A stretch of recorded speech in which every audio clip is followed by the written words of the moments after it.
If I had $1 for every time this question hit my DMs, I'd probably have like, I don't know, 15 bucks a month or something. So it's a good one.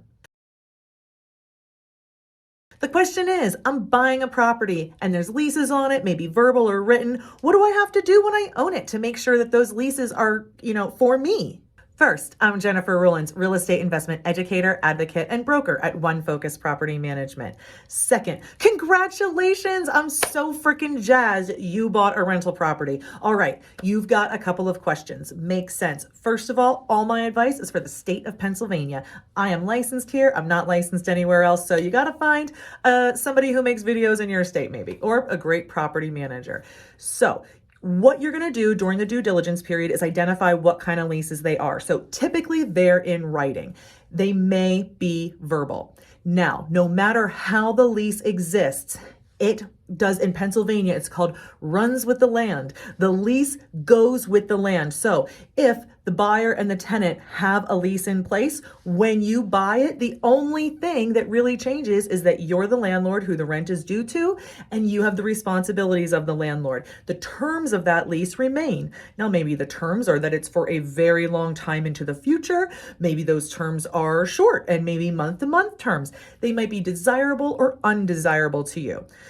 So your question is, what do I have to do? Well, if you simply do nothing, whatever is in place will continue with you. So your main job during the due diligence period is to determine what's in place. I'm going to give you a couple of examples and how you might consider handling it.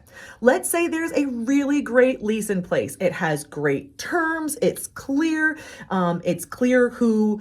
Who does what, and you don't really have any unanswered questions. Maybe it continues for a month-to-month basis, or it continues for a year or more. So if it continues for a period of time into the future, you can approach the tenant and offer a renewal or to put it in your name.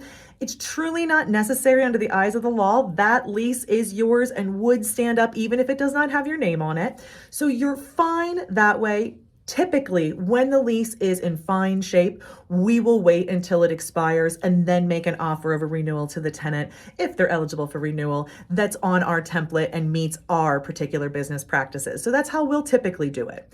Now, you might have a lease in writing, but it's unclear. It doesn't cover absolutely everything.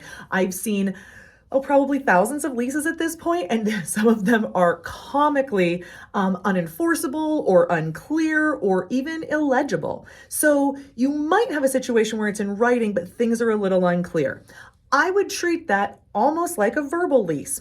Verbal leases are really tricky, right? They're allowed here in the state of Pennsylvania, but if you have an enforcement issue and you end up in court, it is a verbal testimony of one party to the other.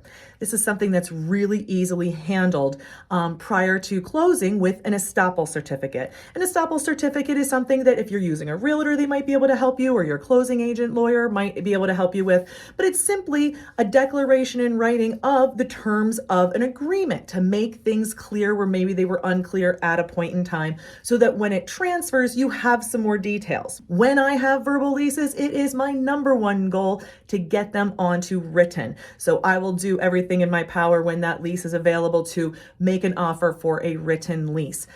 So to let you know, estoppel certificates are a possibility. So is simply just making an offer of renewal as soon as possible. You don't necessarily have to have the estoppel certificate, but it can make it a little cleaner if you do. You got questions about this? I'd love to answer them. Let me know in the comments. I'll get back to you.